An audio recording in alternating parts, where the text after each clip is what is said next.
all this stuff in our head, and then we're like, yeah, but I just need to get more patients. I just need to get more patients. And you say the same thing month after month, year after year. At some point, you have to look in the mirror and say, perhaps I'm looking at this the wrong way. Yeah. Perhaps the problem isn't getting patients or referrals or cancellations or even hiring. The problem must be how I'm approaching it. Love the PT Pintcast? Yes. Support the show by telling a friend or by leaving a review on iTunes or Google Play. All right, I'm back. I'm excited for you to listen to this episode, mostly because it's like a therapy session for me.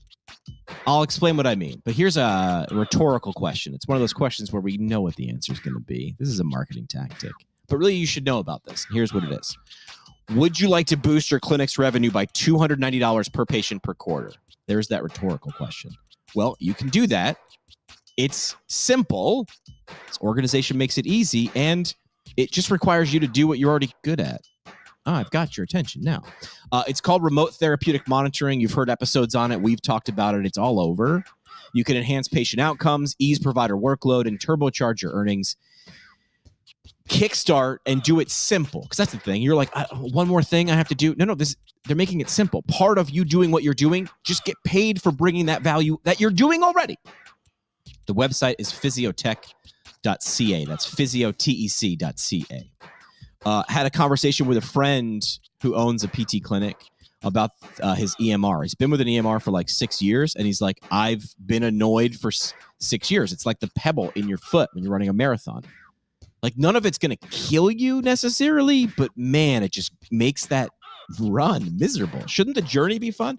So how about an EMR all-in-one for outpatient PT, billing integrations, patient portals, marketing automations, all of it. And switching over, getting the pebble out of your foot is easy. mwtherapy.com is where you can check that out. Now, today's episode, he's been on the show before. Admittedly, we haven't talked in a while. That's on me. I just haven't reached out. But now I did. And it's Jamey Schrier is back on the show. Practice Freedom U. He helps you if you're a clinician or you want to be a clinician who owns a clinic and you want to run that as a business. He can help you do that. He's done it.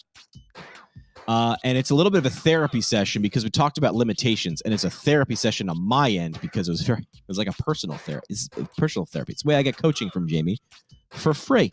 People pay him to do this. I just invite him on my podcast. There's a life hack. But we get inside of it. I'm going to guess everything that he was not shocked by anything that I was talking about because we're humans, we're big dumb animals. And some of these things might resonate with you, and you can learn from my failure and then maybe my step towards success as well in your personal or professional life. That's what you're going to get out of this episode. Last thing I'll say is we just shot a great social media video. People in 2024 leaning into travel physical therapy. I don't think I need to explain to you that it's a thing, and people are just like doing great things in great locations and making good money out of it. So decide where your PT license can take you with Jackson Therapy Partners. See what's available and where do you want to go at jacksontherapy.com. Without further ado, Jamey Schrier is back on the show.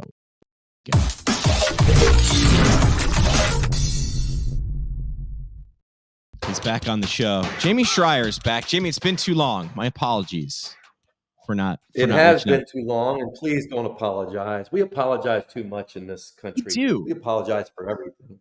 I saw someone do a, New Year's intention, not resolution, but intention. And this was a female, and she was pointing out how herself, and then she noticed other females in her office, their first impulse is to apologize. And she was commenting how a simple flip of, instead of, if she was late for a meeting, instead of I'm sorry, I'm late, it was thank you so much for your patience. And she went into like how that changes things. Yeah. I've experienced the same thing, maybe that same example, but instead of saying, I'm sorry, you kind of reverse it and you make it much more of a positive. Yeah. Or I also heard this, it's instead of saying, I'm sorry, I was late, just like, I'm late. Yeah. just state it. I'm late. Thank you for your patience. Right. Yeah. It's hard because We could dive into this because we say sorry all over the place. It's almost like I think it's a selfish kind of it's it's a selfish way, like psychology wise. Like, I'm sorry. Like, you have to respond to not now I'm sorry. Oh Like, yeah. my response is always, you don't need to apologize. Don't apologize to me. You're making the thing worse. Yeah, I'll get on a call with someone who's late, and they'll spend 5 minutes apologizing. I said, we're already late on our coaching call. You don't have to spend 5 minutes apologizing because it's not going to change everything. We're Right. on it right now. Right. Just say, Jamey, I'm late. Thanks for your patience. Boom. Thanks for waiting. You know, She was hope also you weren't worried that I wasn't going to show. Like, right. something. Don't rant for 3 minutes that you were late, because now we're 5 minutes past plus the extra three. Right. Yeah. So something I wanted to talk about with you that we were like sort of discussing. I feel like you're one of those few people who I could get on a call with. And we've done this. This isn't something I feel like we can do. This is what we do. Is we We have have nothing to talk about, and then we get on a call, and then 2 hours goes by, and we're like, we should have recorded that. And just before we hit record here, we were talking about how would I summarize what we were talking about? Setting ourselves up for success, or at least that's what I was looking at it as. And I am on that bandwagon of I never made resolutions, or I did, but I never followed them because they weren't realistic. So now the idea is intentions. So I'll tell you what I'm doing, and this is good because this is almost like I'm getting free business coaching from Jamey. This is how I snake stuff from people, right? So I Smart. took one of the things that I was really, really nervous about, and you've talked about this. You had a term for it, checkbook accounting. No, it was something different. It was like, Bank balance accounting. yeah, you were like, is there money in there? Yes, then we're good. It's like, wait, that's not a great idea. That's not a great way to run your life or your business. Money good, no money bad. Is it more than Your $1? emotions go like this. Right. So when this podcast started, this thing was a goof. This thing was a joke. It was just like a goof thing, right? And then it became a thing, and then it started to generate revenue. And then I did what everybody did, which is probably Jamey's gonna shake his head at me, but maybe other people do it too. I got like a QuickBooks Online account, and I was like, all right. And that was like buying, to QuickBooks credit, it was like buying a Formula One car. I had no idea to freaking use it. I mean, I could send an invoice and I could sort of try. And I was like, it looks good. But when an error popped up, I was like, I have no idea what's going on. Right. So 2024, I'm leaning into what are the things that I'm good at? Let's do more of those. What are the things that I'm self-conscious or insecure about? Let's not just close the door, put them in the closet, close the door, sweep them under the rug, and hope nothing bad happens. So I'm leaning into that. So I'm hiring a professional to do those things. And we're recording the first week of the new year, and I had a conversation with, I won't say who, but it's like I found them from an ad, and You're hiring like a bookkeeper. bookkeeper, and I feel good about it so far. Like, I'm like, oh, someone's going to do the thing that every year in April, I had someone doing my books, but I needed to do them and then walk into this person's office, with all my papers, and then they did stuff, and it still never felt good. This is more of a service where I can call them whenever I want, and they're looking at my books and they're doing them. And I'm like, take my money, because I hated the emotion of doing it myself. Hated it. You know what this is called? This is Oh, called being a professional versus being an amateur. yeah. Yeah, Or you're looking at this as a business versus a hobby. correct. And what's interesting is, if we're focusing on the physical therapy world, what is it that we want people to do? We want people who obviously are appropriate to take the time and the money to seek out an expert who has trained and dedicated their lives in To this do it. area. So instead of taking longer or possibly not fixing your problem at all, you can get it fixed quicker. You can get back to doing things you love. Yes. And what you just said was interesting, is I finally made the decision to hire, you said, a professional, or you could say an expert, Right. that actually has dedicated their life and their time to learn the art and the science of bookkeeping so they can help other people. Yes. And here's the interesting point. And you and I, when we first came on, I said, how are we doing? I said, I've been going deep in the last several months, Right. and this is the kind of stuff I'm going deeper in. I'm going much more under the surface, especially with psychology and how we think. And what's interesting is we want people to do the thing that we aren't doing ourselves. Yes. And let's just be clear, your business, your life is to the extent of how you think, how you make decisions, and how you handle your own stuff that's in our head or the emotions. So the more you upgrade you, the better your business and the better your life becomes. This is one big selfish ride. All we have to do, like this just kind of came to me, Jimmy. I'm just like, so wait a minute, Jamey. All you have to do is just really 100% just focus on you getting just better.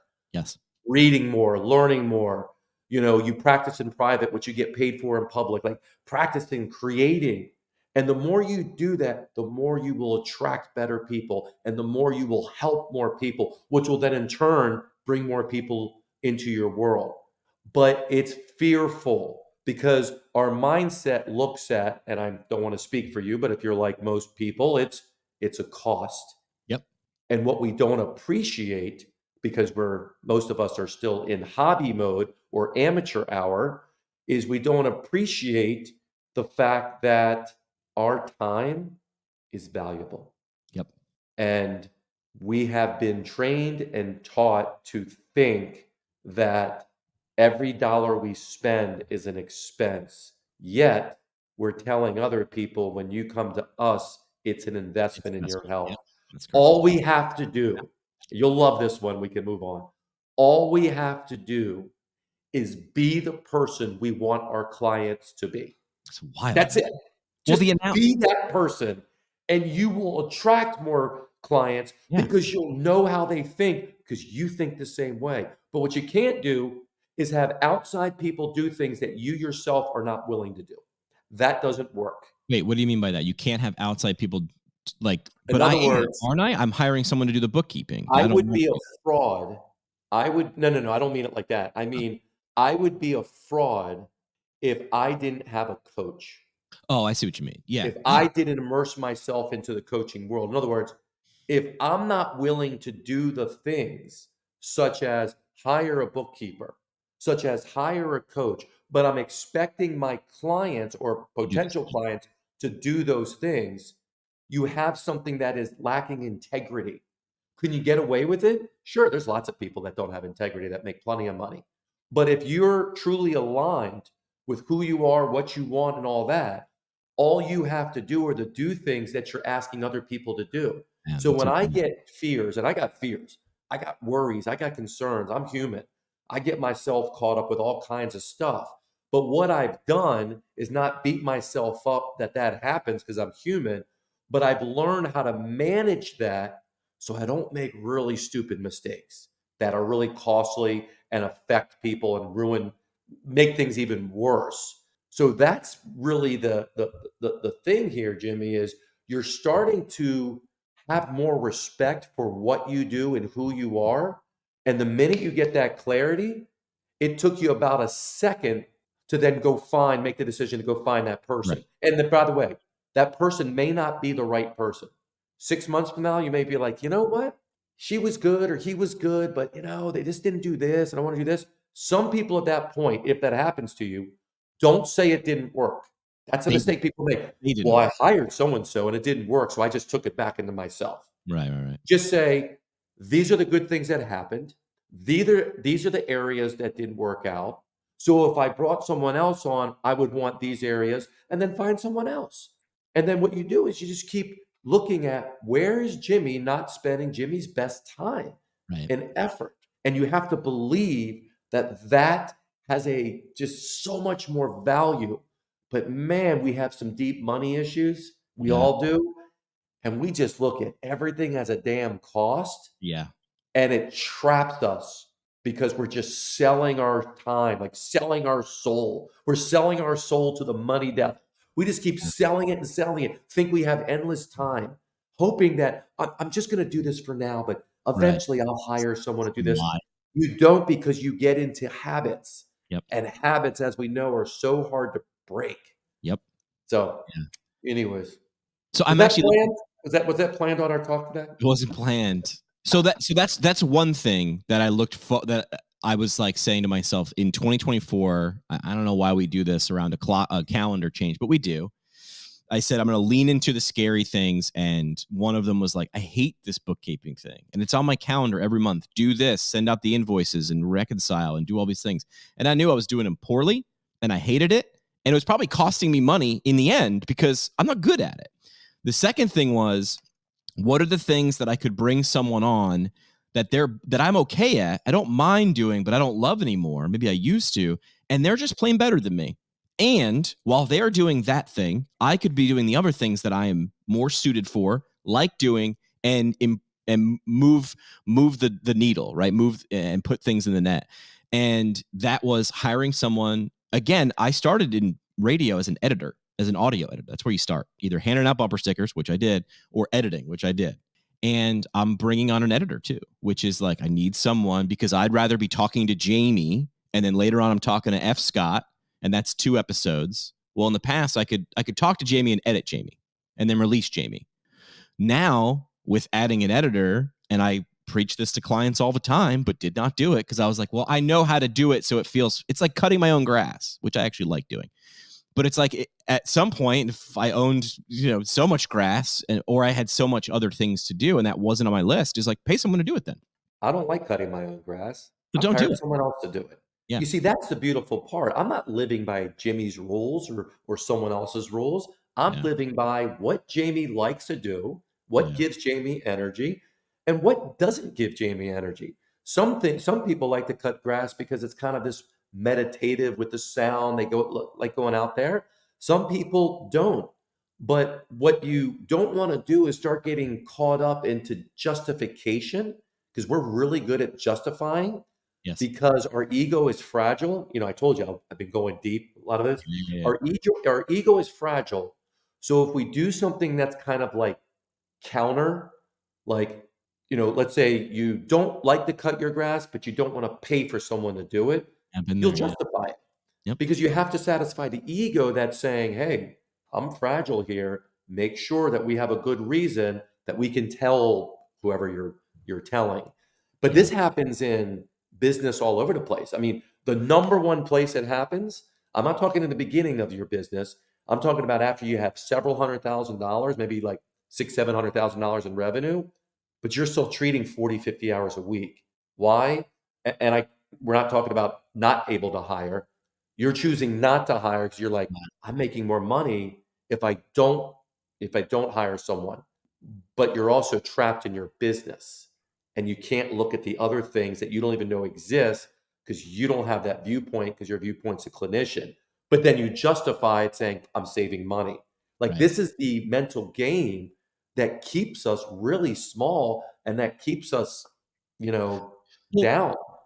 So, all right, if you had to explain working on or working in your business to someone, because they sound the same, how do you explain the difference between the two? Because one is I'm gonna stop there. How do you explain the difference between working on and working in your own business if you're a Really clinician? simple. First of all, do you know where that whole stuff came from? On and No, in. no. It came from the E-Myth, Michael Gerber. He's the one. At least Oh, that's where I first saw it in the yeah. late '90s. Working in your business on it. People are still using it left and right. I love it. People are using it that are actually working in the business. It's simple. In the business is you're physically in the operations of the business. The day to day. You're responsible for something within the day-to-day, week-to-week operations of it. When you're working on the business, you're working with strategic planning. You're working with support and training. You're working with building networks and relationships and looking and exploring for opportunities. You're looking at things from a different perspective. So you could say, working on the business, you're going to have a 10,000, 20,000, 30,000 foot view. Working in the business, you're on the ground floor. Neck deep. You're in it delivering. So that's the way I simply see it, is I see in it, you can't be in it and see what's outside of it. It's impossible for anything. Can you That's go why back? I have a coach. I can't see what I don't see. I'm Yeah. in my business. As much as I'm removed from maybe some of the day-to-day like you're doing, you're not doing the editing. So I Right. don't do my social media. But you know what? I shoot videos. Right. I like to shoot videos. I like to teach. I like to train. I just don't do the crap that actually puts the video on the thing and measures all the stats.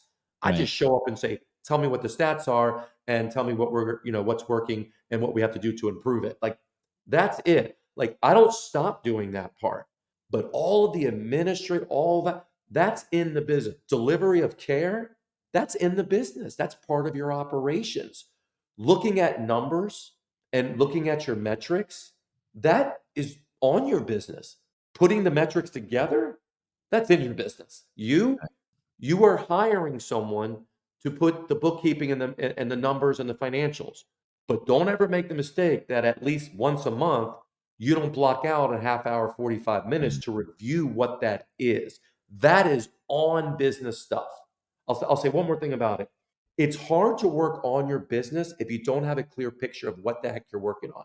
In other words, we talk about New Year's resolutions. Well, I teach New Year's resolutions. I just call it something different.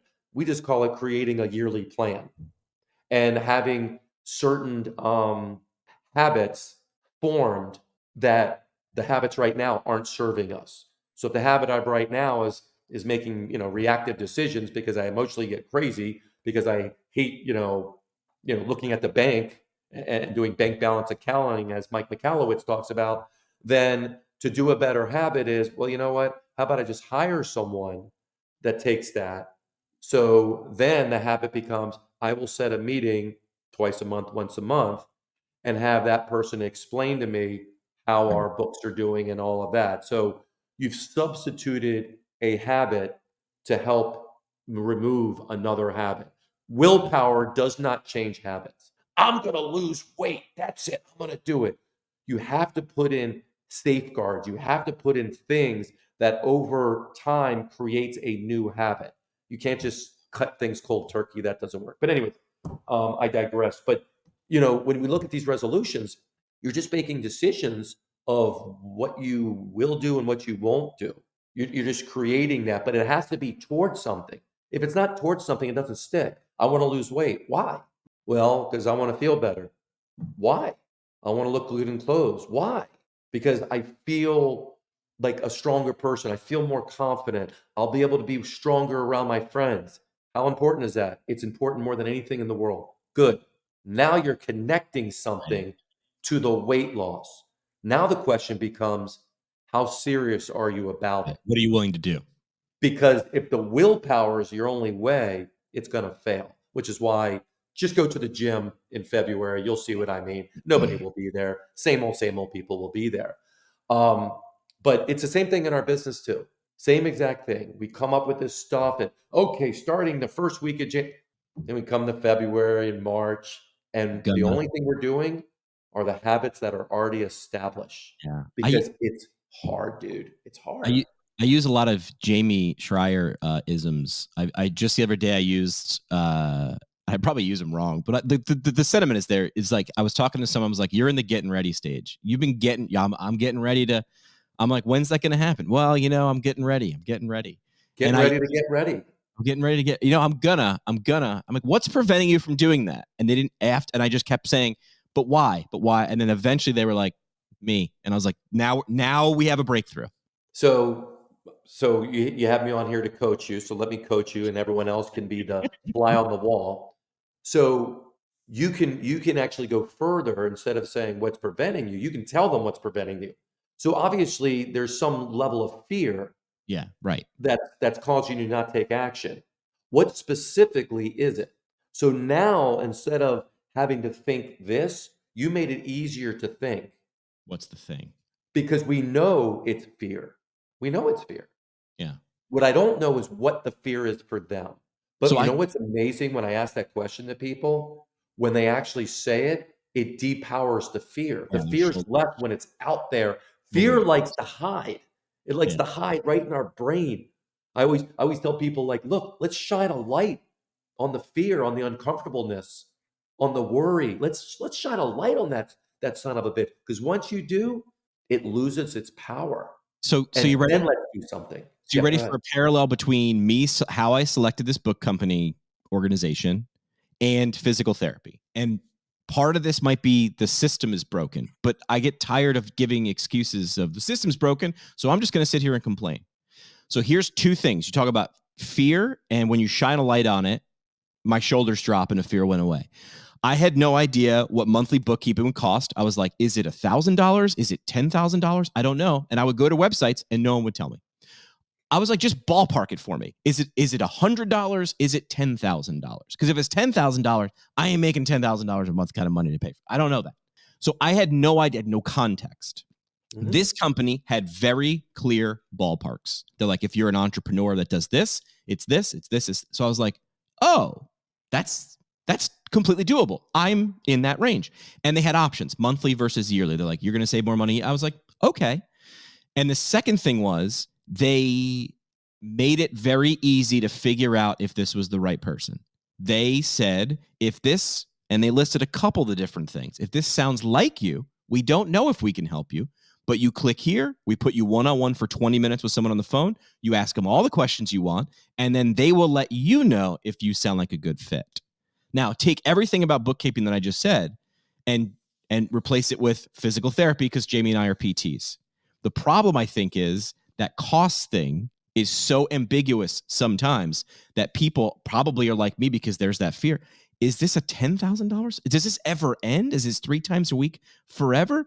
What is this? And I think that is, from my opinion, a limiting factor why a lot of people, patient-wise, might not begin that conversation with a PT. They can't understand the outcome because the process feels very ambiguous. Yes.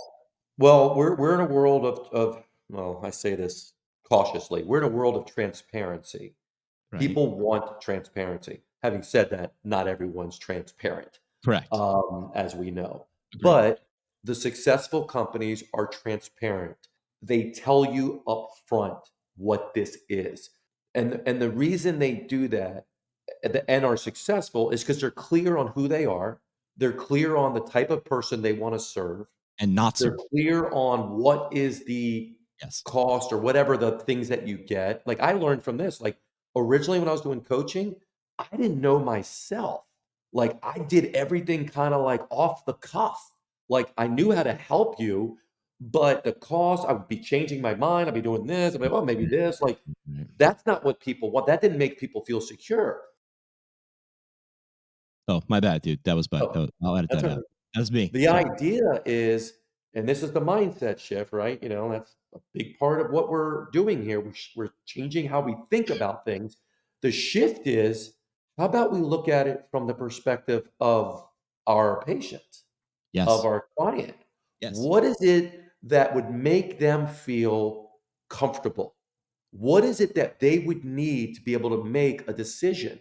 So, this is, by the way, Jimmy, working on the business stuff.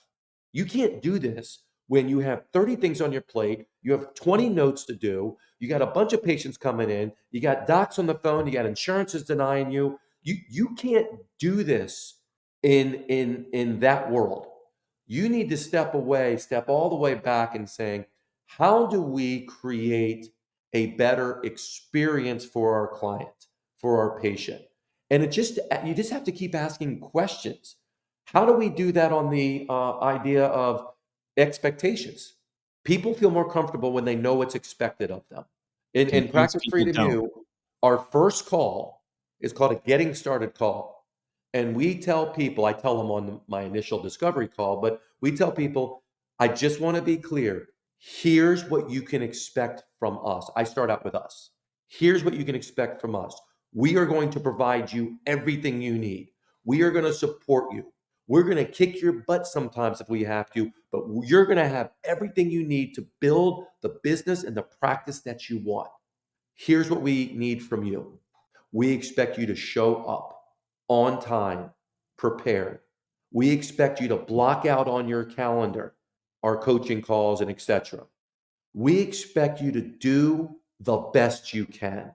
The best you can. Now, where did I get that? It's the exact same thing I did with PT. In my practice, when I had trouble, retaining patients and visits and cancellations. I just, I started talking to my coach and mentors and all that. And I just been like, you have to look at it from their perspective. How do you make their thing? And don't assume you know what they're thinking. Yeah. So we start to ask questions and we realize that, first of all, they don't even know what we do. And what they do know is incorrect information, but it doesn't mean they don't believe it. Well, I believe I have to go a million times. Right. I believe that you're going to hurt me. I believe that I'm going to get nickel and dime with stuff. I believe that I'm going to get stuck with the bill. You don't judge whether they're right or wrong. All you have to do is start figuring out responses, which is called answering objections. You just have to figure out, so how are you going to respond to that? Well, guess what? If you're not spending any time responding to objections and teaching your staff how to do that, especially front desk, then shouldn't you have a lot of cancellations and no-show and a poor utilization? Should you not be making any money? I mean, don't you deserve that for not doing what is needed? Yeah. Now, you can justify and say, I don't know how to do it. Okay. But come on, with the world, you can get taught anything. You can go on YouTube and get exactly everything you need. Correct. It's your job as the owner is to make it, to put it in place. That's, I mean, Here's so a very visible answer, or here's a very visible example of what you just said. I think 5 to 7 years ago, whenever you went to a website, when you were looking to hire a bookkeeper or a video editor or anything, they would bury the cost question in a click here, let's set up a call, get a personalized quote. That was 5 to 7 years ago. And now one of the first thing you see across the header of websites is pricing. Because I think businesses understood what you're saying, which is that is the objection they're looking that they bring out first. And as long as you give them a context, or at least help them understand, get them closer, the fear is reduced. That is one thing that the bookkeeper did for me. They were very clear that here's our pricing, take it or leave it, which probably does them some good, which is they're not booking one-on-one calls with their reps for people who are never going to buy their product in the first place. So then the owner of that company, first of all, has to make a conscious decision to do this. And that conscious decision comes from values. It comes from what that owner believes. We're the type of company that is in integrity. We're the type of company that is transparent. Like Right. those standards, those values is what guides your thought process and behavior. So then the end solution becomes, hey, Jimmy, so are we going to put pricing on there? Well, our value is transparency. Yes. So let's put pricing on there. Let's make sure we create the context of what separates us from other companies. And then you know what we're going to do? Let people choose, because I don't want 60% of our calls not to turn into clients. I'd rather have 10% of our calls do that, because Right. I'm paying for people to be on these calls, and I don't want just a bunch of people. But guess what that also takes?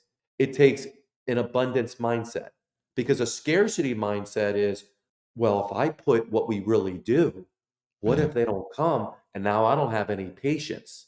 So you have to believe that there's plenty for everyone, especially in our field. I say this all the time. There's 343 million human bodies just in the US. There's plenty of bodies out there. What they don't know is they don't know who you are.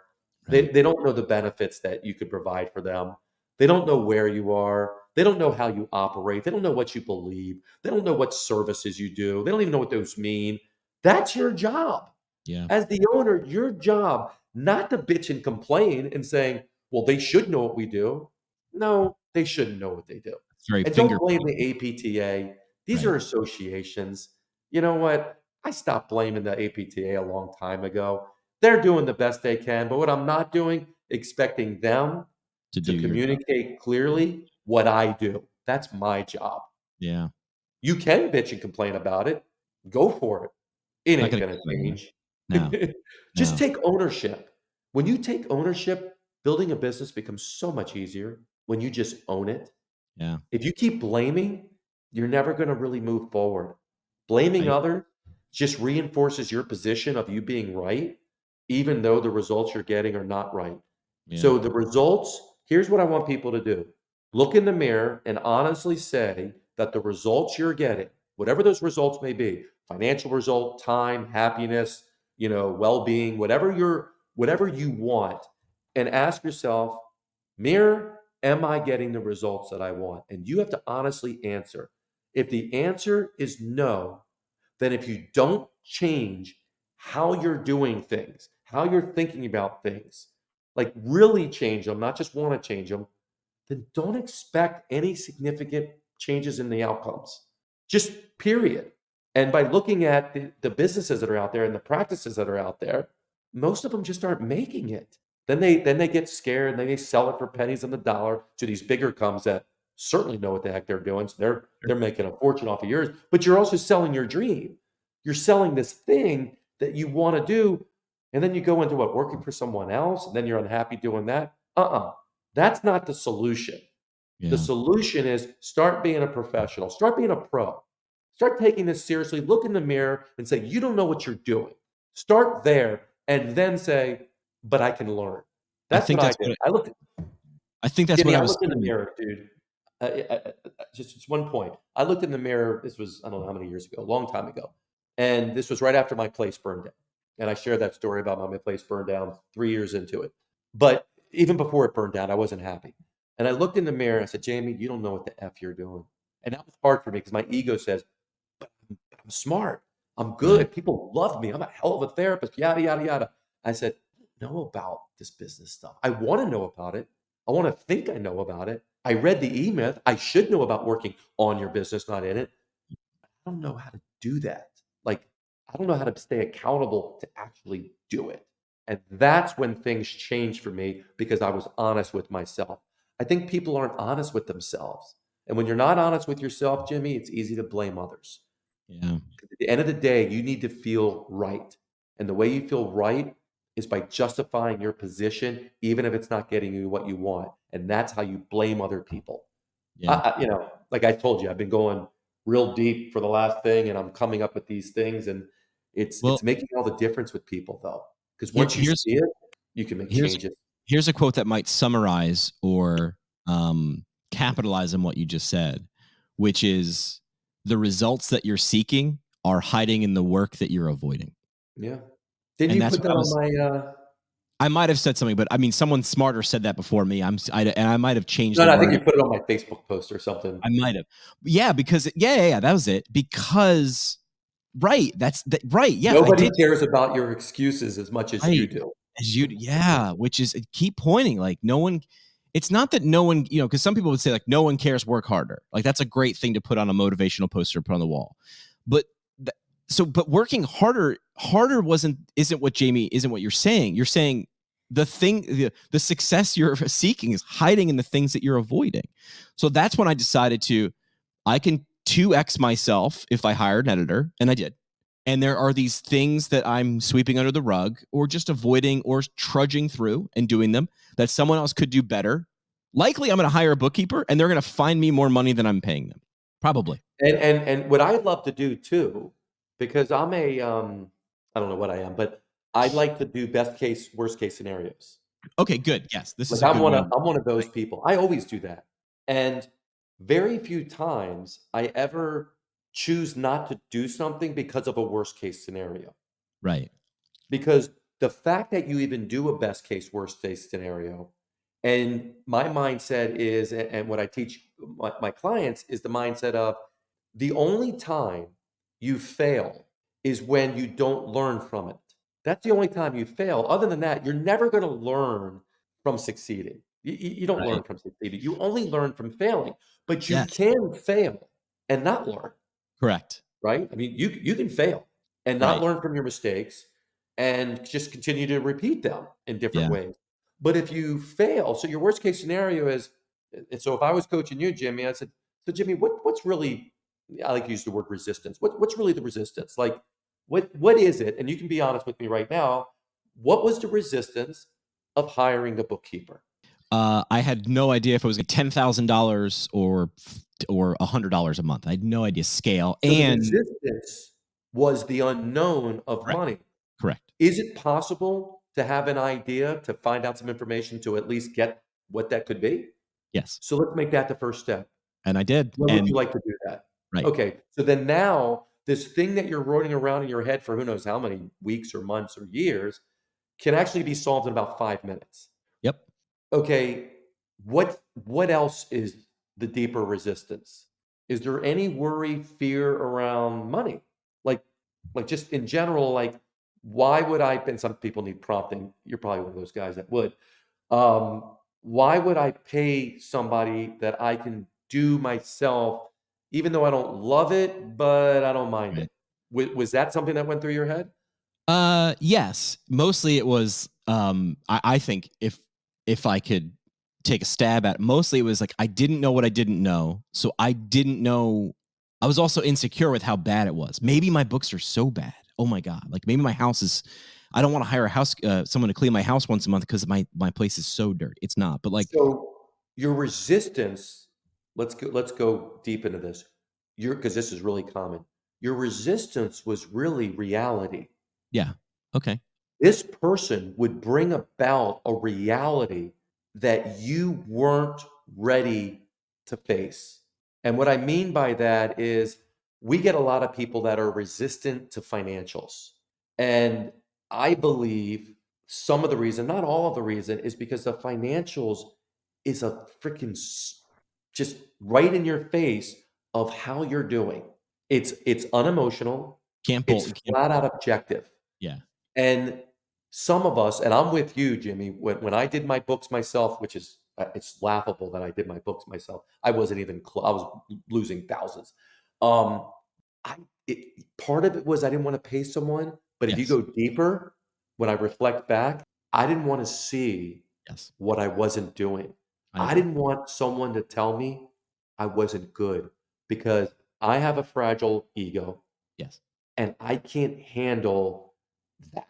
So what happened was eventually, and I know this is happening for you, what I wanted was greater than that fear or Yeah. that worry, which was bullshit. The worry was bullshit. It was something I concocted in my own head because the person I hired, like the person that you hired, she was great. She helped me. She taught me P&L. She taught me what chart of accounts were. She taught me how to organize it. She told me what a balance sheet was. I read about this a little bit, but I Right. really didn't have a clue because now I had something that it was related to that was important to me. So all of a sudden I'm like, look how much time I wasted Yeah. on this whole story I had in my head. So as you begin, this is a skill, Jimmy, for you. Take the lesson. I'm gonna tell you to do something right now. Not Okay. not this second, but when we're done. I want you to debrief that situation that you just went through. And here's what I mean by debrief. Name it, like hiring a bookkeeper. What went well? What went well? What went good? Second, what did you have trouble with? 2B, how did you handle it? 3, what did you learn from it? 4, knowing this, what can you do moving forward that will help you in the future? Yeah. I'm already thinking about these things. Yeah. This is the most important tool concept we teach at Practice Freedom U. We call it the mini debrief, but it's a reflection tool. And if you look at psychology and you look at all the stuff that's out there written by all these very, very smart people, a whole lot smarter than I am, they will have elements of people always look forward and they don't look backwards. And the gold is looking and Mm. reflecting backwards. And the problem is when you don't spend the time, by the way, this is also working on your business. When you don't spend the time reflecting, you will gloss over it in your memory. Your memory isn't about the facts. Your memory will put it into some nice, neat package that sounds good to you, but it isn't anywhere close to what actually happened. The only way to really do it is to reflect back, and you can reflect something like this. I would reflect sooner rather than later so you can remember, but you can also, for things like you can reflect back things a while ago because that questions that you're asking yourself around. So we just call it did well, do better. That's like a quick way of doing it. What went well? What could you do better? But I kind of added some other stuff into that. Um, you'll learn so much that will give you then now confidence with your next hire or with the next thing that you fear, because you could look back at this and say, you know what? I feared stuff before, but look at all these results that I feared. Look at what I learned from it. So the worst case scenario, and I've done this hundreds of times, I debrief almost everything. Yeah. What I've learned is I've learned how to learn from my mistakes and failures to use them to help overcome my natural tendency not to move forward with something and just hold back. I had a conversation or interaction with somebody on Twitter where somebody made a statement and I chimed in that I agreed. And the statement was, I love failure. And I was like, I love failure too. And then the third guy chimed in and was like, that's the wrong way to look at it. I love success. I guess I'll be over here on my own on Success Island. And I was like, Good luck with that. and I wrote, I'm great. I'm excited for you. He wanted this fight. And I was like, you're just looking at it differently. I get to success by failure, by probing and trying and trying things that I'm trying to, my reach is exceeding my grasp. Respond to my next social post, because it's coming out this week, and the title of the post is going to be, I want you to fail. And some people would say, well, absolutely not. But you and I mean, that's just, my mindset was probably the same. Oh no, failure. No, avoid it. And Well, you're right. There is a third option. Deeper with failure, where are we learning failure from? From school. And school, they don't reward failure. So your entire life, especially in your formative years, is through school. And you're being compared to other people based on letter grades. Well, you're not being compared to other people on letter grades in your business. Right. Nobody cares where you went to school. Nobody cares how quote you smart you are. All that matters in your business is your business giving you the life that you want? Is your business satisfying you? Well, when none of us are learned how to think that way, and all we think about is working hard, which none of us have a problem doing that, sacrificing, we don't have a problem doing that, but we also strive for this perfectionism. We're high achievers. We like to compare with others because we want to beat everybody. You see, that's what gets us into trouble. That's what gets us in that, at one of my mentors, Dan Sullivan, calls the gap, this negative place, this negative zone, if you will. That's what happens. Yeah, I heard someone else say, and again, you can tell I like quotes and I like stealing words of smart people, but I think that's how we learn, right? Yeah. And they said, modern or traditional school has it backwards by 180 degrees. In school, you're given the lesson and then you're tested, but in life, you're given the test and then you learn the lesson. So it is sort of this. It is in the life example, failure is the teacher. In the school example, failure is the thing to avoid. And I think when you spend an entire lifetime avoiding failure, you would logically say this is the bad thing. Except we would never do this with kids. The first time you try to walk and it doesn't work, what do? Just you're not any good at it. We're not going to learn. No, you promote failure there and learning. Well, there's that third option too, which is failure is one thing, success is another. You don't learn well from success, but can I learn from the failure to then promote future successes? Yeah. I mean, you can say that it's all this stuff in our head. And then we're like, yeah, but I just need to get more patience. I just need to get more patience. And you say the same thing month after month, year after year. At some point, and some people don't get to this place, at some point, you have to look in the mirror and say, perhaps I'm looking at this the wrong way. Yeah. Perhaps the problem isn't getting patience or referrals or cancellations or even hiring. The problem must be how I'm approaching it. Because although I like to say everyone has it, because we love saying words like they and everyone. Who said that? They say that. I go, yeah, they talk a lot. But the real problem, and this is something that I continue to explore myself. So I am a guinea pig for everybody I talk to and everybody I work with. I'm just not learning. I mean, I'm doing this myself. Is I'm exploring this idea of where is my thinking not serving me in what I want. So I need to be clear in what I want, and then I need to be really intentional on what I'm doing. And that's it's just so enlightening to realize, like, something happened today.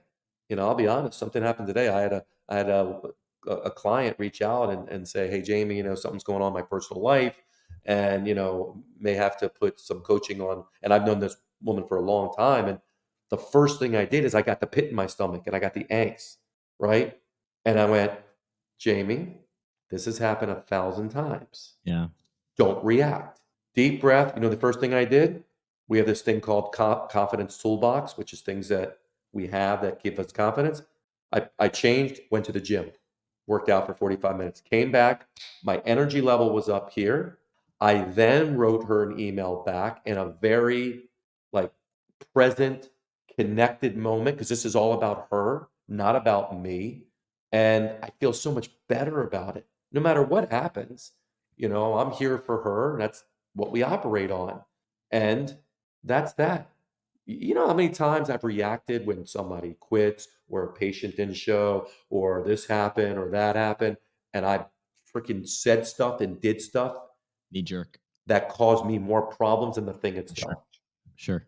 Well, I liked the thing you were talking about a second ago before you mentioned that example, which is sometimes you have to look in yourself. And I feel like a very good pop culture reference with that is Taylor Swift released a song called "It's Me, Hi, I'm the Problem, It's Me," and then she went on to have like a $400 billion. She's got the GDP of several large countries on this one music. She certainly does. She's And I love figured the fact that you know Taylor Swift. I'm not going to judge you. I'm not here to judge you. I would actually judge someone who, at this point, how have you avoided knowing who Taylor Swift is? Like, True. Like, how have you done it? But I think that example, right, that meme, that GIF is kind of funny. Like, hi, it's me. I'm the problem. It's me. Is how many situations in life where you've at least been a part of the problem, or by recognizing, hey, I'm part of this problem, I can now be a part of the solution. Without that, I mean, the 12-step program is based on that. Without admitting there's a problem, you can't get to a solution. And look, I've not found a situation in my life when I've recognized I'm part of the problem, or at least I could be more part of the solution. I've never had a situation where that didn't help me in some small way. And here's the thing. We feel we're alone. And for many of us, we were. I felt I was alone when I was in business because your colleagues don't talk to you and everyone says you're doing great. So then you're like comparing yourself. You're like, am I the only one not making it? Right. But the reality is you don't have to do this alone. And it's No. not cheating, Jimmy. It's It's not. not cheating doing with someone else as you were taught in school that's cheating if you're collaborating. Yeah. It's hard to do business, and doing it alone is even harder. That's why I coach. That's why I have a coach, is because it's hard to do this alone. I want someone to think ideas through. I want to have a thinking partner. I want someone that's protecting me from me. I want someone to help me avoid the big things that happen. I want someone that I can learn how they think about a problem, not just feed me a bunch of answers to make me codependent on them. That's why people have coaches. And whether it's, I know some people have, explore like peer groups or masterminds. Hey, that's not coaching. That's its own thing of Right. collaboration and running ideas and connecting. It's all good. The problem is that's a very small percentage of people. Right. Very small percentage of people. Right. And that's the problem. If we can learn how to address the stuff that we're talking about today, this is like some deep stuff. There's plenty of people out there that need our help. And the only reason they're not getting the help is because you refuse to help you. Period. That's an If you accurate. just take ownership to help you, you're going to help so many people. And yes, you're going to make a lot of money doing it, and you're going to have a great life, and you're going to have an unbelievable impact in your community. That all goes with it. Because what you're providing is valuable. What we provide is tremendously valuable. But what I'm tired of, and I don't jump into this anymore, I'm just tired of just hearing people just complain about we're better than those. I mean, do you realize we got all into this whole doctorate and course because we were comparing ourselves to other fields, right? We get into this because we're comparing. And now look, we're all in debt because we have all this higher education. So all the schools just said, hey, we'll just charge you more money. What, you think the money we were going to make coming out of schools is magically going to be better because a third party's paying? They don't care. Like, we created the problem we're in. So you know what? Own it. Say it's I own it, Work and it out. let's start doing something about it. But Right. that starts with you. Don't waste your time getting into these groups to try to change the world. Jeff Bezos said the most important thing you need to know is you need to be honest about the way the world is. And right now, here's the way the world is. Insurance companies want to cut what your value is and want to delay payments. Period. Medicare is going to make it more and more difficult. Period. People do not know what you do. Period. You can Own change it, that. and let's start fixing it. Yeah, that's what You I. can't That's fix the insurance companies, but you can add in correct. alternative payment methods. You can learn how Correct. to sell cash-based services. Correct. You can dial in and streamline your services and reduce your overhead. There's things you can do, and the people that we have worked with, they're making a lot of money doing these things. Correct. So it's not like you can't make money. You can make money By providing but value. you can't do it the way you're doing it now. Correct. So It takes a different way of doing it.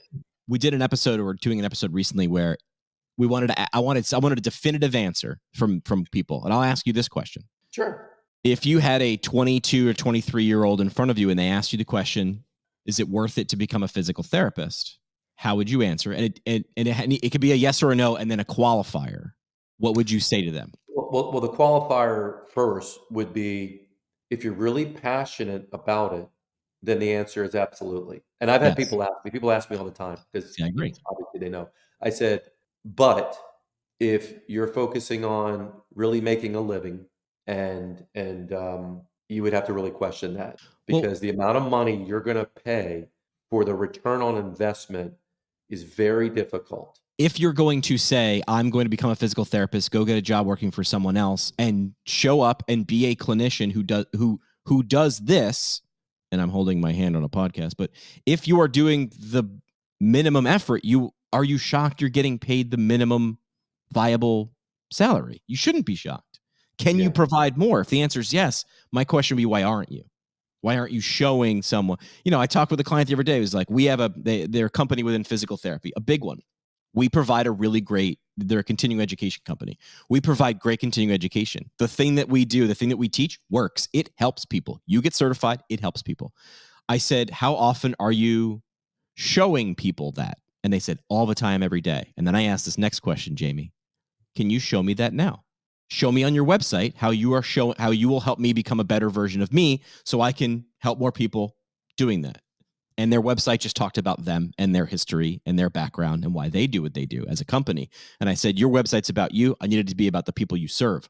When you change that, we can change everything else. The videos, the media, that will be an extension because, and here's the nice little quote I use, we are not in tell business. We are in show business. Tell business is not a business. It ain't a business. We avoid tell business.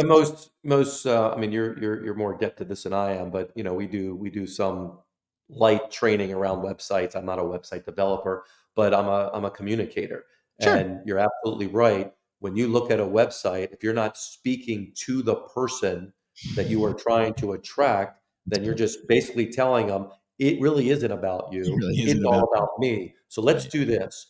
My name is Jamey Schrier. I'm going to give you my whole history and everything about me, blah, blah, blah. And all they're asking is, can this person help me with my problem? Yes or no? And if it's not a yes in 2 seconds, I'm moving on. I'll Google it again. Make it easy for people to say yes. Can they resonate with you? And if they say no, that's okay. We're so afraid of no. Yeah. Right? Like, let's not be afraid of no. Lean No into just no. saves you time. I like that. All right. We do a parting shot with every episode. You ready for your parting shot? Yeah, sure. Let's do.